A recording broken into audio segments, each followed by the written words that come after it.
Bismillahirrahmanirrahim. Alhamdulillah wassalatu wassalamu ala sayyidina Rasulillah Muhammad ibn Abdullah sallallahu wasallam alayhi wa ala alihi wa sahbihi wa la amma ba'd.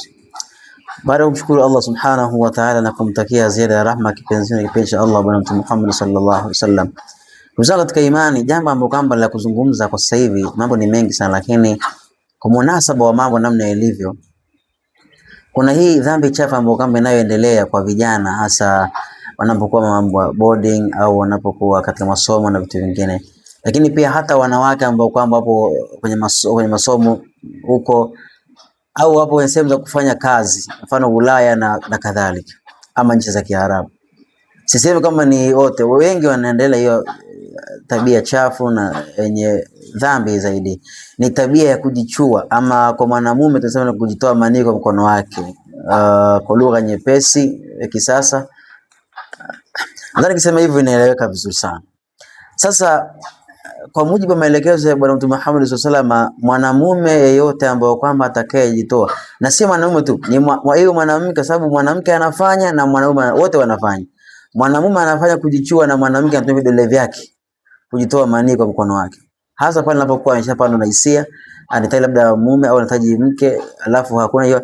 Na mara nyingi ni tabia ambayo kama mtu anaanza kujizoesha kidogo kidogo, msiku anaizoea alafu hawezi kuacha. Na saikolojia inatuonyesha kwamba tabia ya kujitoa manii kwa mkono hii, mtu akishaianza ni ngumu sana kuacha, wakati mwingine anaweza kaenda mpaka ukubwani. Sasa kwa mwanamke au mwanamume yeyote ambao kwamba atakayetoa manii kwa mkono wake, siku ya Kiyama atafuliwa na Mwenyezi Mungu Subhanahu wa Ta'ala ikiwa mkono wake una mimba. Unaona? Ni uchafu. Haifai kutoa manii kwa mkono wako. Haifai kwa sababu ni sheria ya Mwenyezi Mungu, lakini pia haifai kiafya, pia ina athari kwa mwanamke na ina athari kwa mwanamume. Mwanamume anapokuwa anatoa manii kwa mkono wake kujichua, anasababisha ile mishipa mwisho siku kufanya nini? Kuweza kusinyaa na kulala kabisa, siku uume hawezi kufanya kazi. Na mwanamke anaua ile nguvu ya kihisia mwisho siku anapotumia vidole vile mara kwa mara. Yeye anatumia vidole. Sasa hivi kuna ile midoli ya nini ya uume wanafanya vile. Sasa mwanamke anapotumia ile, mwisho siku ni kuondosha ile testa na kuondosha ile ladha ya anapokuwa anaingiliwa na binadamu, anapoingiliwa na mume wake, mwisho siku ile hali ya testa na ladha anafanya nini? Anaikosa. Sasa anapoikosa ile ladha, nini kinatokea? Kinatokea ni kwamba mtu anakuwa hawezi kupenda kushiriki tena ndoa na mume wake, na madamu hatopenda, mume hatoridhika na hiyo hali, na madamu hatoridhika na hiyo hali, kinatokea nini? Ni talaka. Talaka inapotokea, mwanamke anakuwa single, inaendelea kitu gani? Hauwezi kwa binadamu wa kawaida ambao kwamba katika jamii unaachika wewe, alafu watu wanakuangalia. Kinachofanya uachike ni kitu gani? Kinachofanya uachike ni kwa sababu mwenyewe hausikii hisia kwa binadamu au kwa mwanamume. Unasikia hisia wakati gani? Ima kutumia mdoli wa uume au kutumia vidole vyako mwenyewe kujitoa manii. Ni dhambi mbaya na ni chafu na ni athari, na watu wengi sana wameathirika jambo hili na wanayafanya haya.